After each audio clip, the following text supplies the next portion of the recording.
यहाँ सुन केटाहरू आज गाउँमा नेता आउँछ आज जसले त्यसको कुरा सुन्छ नि त्यसको के हाल हुन्छ मैले जानिया छु के हो गाउँले आज त न त मलाई स्वागत छ न त मलाई बस्नलाई कुर्सी दिएको छ कुर्सी नु भा त त्यो तेरी गुइयाई मुजी भुयाउने बस्दिनु है कुर्क भुइँमा बस के हो रे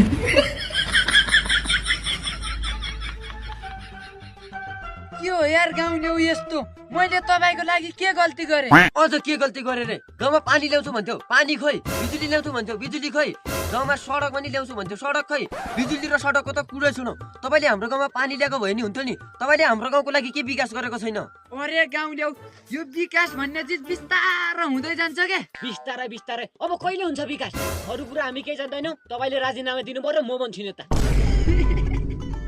के कुरा गरेको तैले त नेता बन्ने बाबु सोचेर बोल के सोच्नु मैले गाउँको लागि आएको बसुरले घर लगाएको छ अझ मलाई सोचेर बोल हुन्छ आफै बसेर जानु सक्दैन नेताज्यू के कुरा गरे यिनीहरूले गाउँमा विकास भएको छैन रे गाउँमा कत्रो विकास भएको छ गाउँको लागि आएको पानीको बजेटले गाउँमा नेताजीले कत्रो घर लगाएको छ यो विकास होइन अनि के विकास गर्नु पर्यो तिमी गाउँलेहरूले पानी चाहियो भन्छौ त्यति पानी खान मन लागे पानी भएको ठाउँमा घर लगाउनु न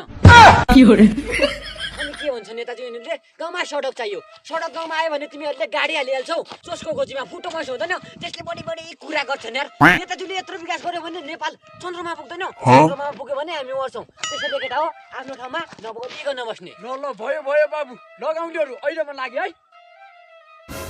के हो रे